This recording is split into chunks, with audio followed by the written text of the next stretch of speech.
Morning, even afternoon, we got a banger for y'all today, baby. Got a video from Ornery here. As always, I'm putting his YouTube in the description. Go check him out, man. What we got for you here is the entire history of forgotten metas from the beginning of Warzone to now. Let me know in the comments if you think he forgot something here. I'm curious to see what y'all think, and if you do enjoy this, hit the like, hit the sub. Most importantly, be sure to tell somebody you love them. I'll catch you in the next one. We have a Forgotten Guns video on this channel, but there have been some other forgotten states of Warzone. The eras of the game where weird and surprising items were the best option. I'm Ornery, and today we're taking a look at the entire history of forgotten metas in Warzone. Is he gonna say the niche Bertha? SMG that was meta for 2 days, but more so the super unorthodox guns and items that were broken or unironically useful for a period of time. The majority of entries on this list aren't even guns, but had bigger impacts on how the game was played. Whether they be forgotten because it was so long ago or so niche, or they're in the game and just get overlooked, they're fair game for this list. At the very beginning of our At launch, dance, everyone ran around with like an M4 and an RPG. Several forgotten metas, but we'll go ahead and start this list with what I think is the most memorable. The RPG, or any explosive for that matter, has been a staple to Call of Duty, and in some games have been completely broken and overpowered. We've had noob tubes in Modern Warfare 2, insane Zeus grenades for COD 4, and in Warzone, for quite some time, we had the RPG. True. Most people ran Ghost. You couldn't use any other primary without a second loadout, so most people would use a pistol. But if you really wanted to wreak havoc, you would run an RPG as your secondary. clips These were from quickly OG the best Verdansk were option insane. aside from whatever your Look at other that. primary was, but was for so some sick. people, this was their other primary. For the first couple of months of Warzone, the RPG became one of the best options to use, and it went way beyond just destroying vehicles. The one-shot radius was absolutely crazy. If you're running an AR, you had no reason for an SMG since this was your close-range gun. True. It didn't stop there. This was also your sniper with how easy it was to use. On top of that, Amped was a meta perk at the time, which let you swap weapons faster, but as another added effect, you reloaded rocket launchers faster. So you're going to be going from your primary to your RPG quickly, then your time between shots is also going to be the very splash fast. damage I think you would even get with on it EOD, is it still crazy. might have one shot. This was a pretty well-known meta option, and I even talked about it in my entire history of the Warzone Max meta Holloway. video because it simply was the Max best pulled off option a as a clip like secondary, that? but not something you really think of when you hear the Oh word my meta. god. Wow, The tactical slot in about Warzone is now Heartbeat. dominated by smokes and stims, but once upon a time, the heartbeat sensor was the meta tactical, and for good reason. In Warzone 1, smokes were not near as good as they are today, and closer to launch, stims and movement were still undiscovered. This led most people to use the heartbeat sensor, which detected people up to 50 meters away at any level. This quickly became everyone's best friend when it came to rotations into buildings and whatnot. If you didn't have your loadout, that still wasn't a big deal because they were fairly common on the ground loot, and you could count on pretty much everyone in the lobby having one. Once Rebirth dropped, people quickly discovered stims were better for aggressive gameplay. As far as heartbeat sensors go today, we've seen a complete overhaul throughout the years. In Warzone 2, it now had a battery instead of infinite use, which was much needed. I think they also nerfed the distance alongside this change. And now in Warzone 3, it's reworked completely into a field upgrade with the same properties as the Warzone 2 heartbeat sensor. I think the heartbeat doesn't get used remotely as often as it used to, and I really don't used to know use it all the why. I think time. the only counter it has is Ghost, which only some people run, so you could still get some good use out of it. I know I definitely overlook the heartbeat when it comes to ground loot. I seriously never use this thing, but there's no denying that this was everybody's best friend once Warzone 1 launched. True. It was so dominant that people started to use Ghost instead of Overkill because you just knew people would find you on heartbeat no matter what. Yes.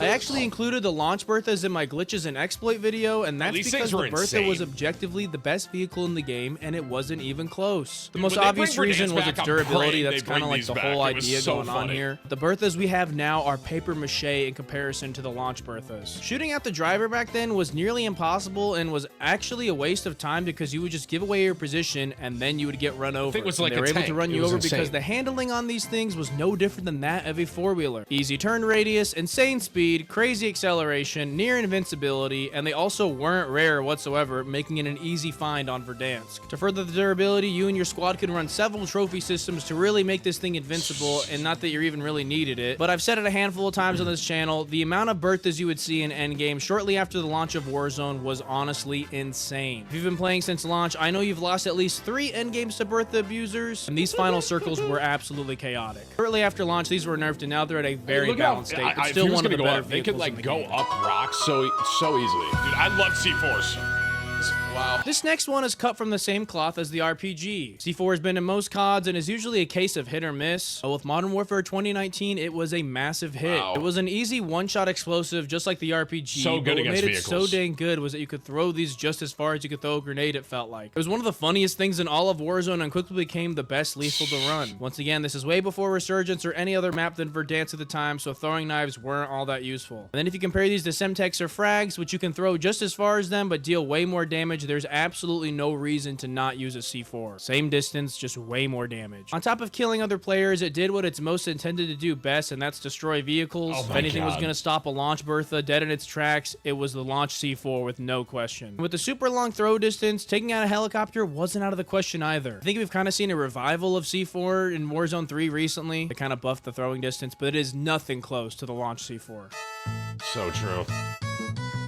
It's happened to us several times, but melee weapons are far from meta, but they definitely have their moments where you wish you had them. Cali sticks, Kadachis, combat knife, sickle, sledgehammer, or whatever it may be, there's always at least one lunatic in your lobby running this thing and probably find some success with it. Probably pairing this with a riot shield and stun grenades to make things a little bit easier, but the melee players are actually crazy. I'm not hating on anyone, nor do I think it's even overpowered. There's no launch denying Cali that you can sticks were actually do insane. pretty well if you have these things. I'm not really sure if the different melee weapons have different values, which when it comes to like which is better. I've never used these in any of my loadouts. I know they used to be way better than they are now. They've seen Yes. several nerfs over the years. But without a doubt, not in the meta conversation, nor do I think they ever have been, even though you can still kill people without them having a single chance. I will say, I'm pretty sure you can use these in It was the lunge at the time to kill with the Cali sticks. ranked Warzone, which I find a little cheesy, but other than that, more power to the melee players because that's the chaos we need in a battle royale. Also, 9 out of 10 times, it's just a free kill anyways. Yeah, these things were crazy at launch. Caldera. Just like the Berthas, these were also mentioned in my glitches and exploit video, and that's because the planes on Caldera were even more broken and sought after than the launch Berthas. It created the plane meta, which was simply land on one of the plane spawns, get as many kills as humanly possible. Once your plane gets weak or destroyed, go to another plane spawn, then rinse and They repeat. just These are respawn potentially one of forever. the most blatantly overpowered new items we've ever seen, and I think this was just a play to create a auto-aimed. talking point on a really bad Warzone map. They auto-locked onto enemies, were easy to fly, and could take a lot of damage. Even after several nerfs, they never got the planes to a balanced state and were always a major frustration on the worst Warzone map we've ever had. Even when Warzone Pacific was still a thing, while Warzone 2 was out, the planes were still broken. If you need more proof of how broken these are, you can watch the Caldera kill record, which is a tie between Hisoka and Breadman with over 60 kills. And in Hisoka's gameplay, he picks up over 30 kills with several different planes and makes it look super easy.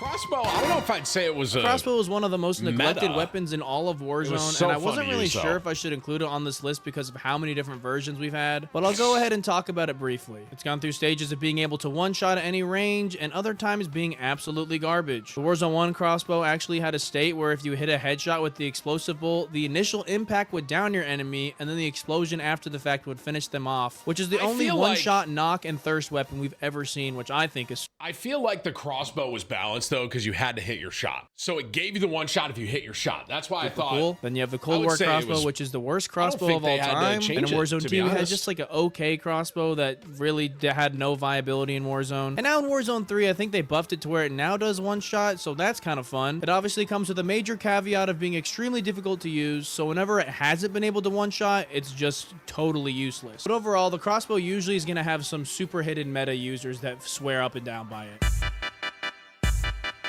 Pistol. This wouldn't really come into play until Vondel was brought into Warzone 2, and underwater engagements became way more common. But Warzone 2 not only let you swim in water, but also use any pistol underwater as well. Since you were automatically given a pistol like you are now, some people would camp in the water with whatever meta pistol was hot at the time. This was very apparent with the that's troll. FTX Siege, so that's what we're going to use for the example in this video. Siege was a fully automatic handgun with a fat magazine support and decent damage. Well, once you had your loadout, hanging out in the water all game gave you free kills since 9 out of 10 people you encountered couldn't even shoot back at you even if they had the chance. Since most endgames had at least a little portion of water in them, if you could hold out with the FTX Siege in the final circle, you pretty much just turn into Megalodon. They would even give you a Kimbo support later on, which gave you even more firepower overall. But now the underwater fights are pretty even since everyone gets at least a core 45. There are still a handful of people who run some niche meta pistols solely to have the upper hand underwater. Okay, we all Is this know that when it throwing one knives shot? have been the most dominant lethal ever since the C4 nerf, especially when you're talking about resurgence. Obviously, they're used for finishing your kills usually, but one aspect that they have that I think not near enough people utilize is the fact that no matter what gun you have equipped, as long as the throwing knife is in your lethal slot, you will have a 2-hit melee no matter what. I personally abuse the living hell out of this, and it gets me out of a lot of situations. Especially if you're a mouse and keyboard player like me, you can count on the throwing knife melee to outplay the close range aim assist, since a lot of the time you have no chance whatsoever. Maybe I'm wrong about this being underutilized, but I feel like I've gotten countless kills with the throwing knife melee and only been killed by it like 3 or 4 times in my whole entire Warzone career. I'm not even joking. To me, this is the best part about the throwing knife. Hitting the quick finishes, yes, are very important, especially in resurgence. But having pocket Cali sticks at any given moment, no matter where you are, is way more valuable to me. 2 shots. We all know that the ray gun is super broken and super easy to use, but you would never call this thing meta since you can't even have it in your loadout. However, if you could, it would obviously be dominating the meta since its TTK and ease of use are insane. I know I'm guilty of loading into matches on Fortune's Keep with the sole objective of getting a wonder weapon to carry me to a win, and it's honestly not a bad strategy at all. True. Once you're in the end game, the ray gun pretty much hands you the victory. Any close range encounter is automatically won no matter how good or bad you are at the game. You can also sprinkle in the wonder waff here, even though it's bad, but like just for fun. I almost compare these to like planes or Berthas in a way, because if you just wanted like free kills and a potential win, this was like the best way to farm that. Just stick to your plan of getting the ray gun. You're gonna have a much higher chance of winning if you just want to rat it out. But that's the entire history of forgotten metas in Warzone. If you think there's something that should have been on this list, go ahead and let me know down below. If you want to hear me talk about the entire history of pistols, the gulag, Easter eggs, or secret guns, go ahead and click on screen right now. Join my Discord if you're feeling crazy, and if you liked, leave a like. If you didn't, leave a dislike, and thank you so much for watching. I wonder. Oh, every Warzone champion, that could be a cool video. I don't think you really forgot anything. I don't know if I would have put Crossbow in there, but I mean, those Berthas and stuff, like on launch, it was a lot of OG Verdansk stuff because a lot of stuff was so broken, right? Cali Stick, C4, OG Bertha, RPG. It was all insane, man.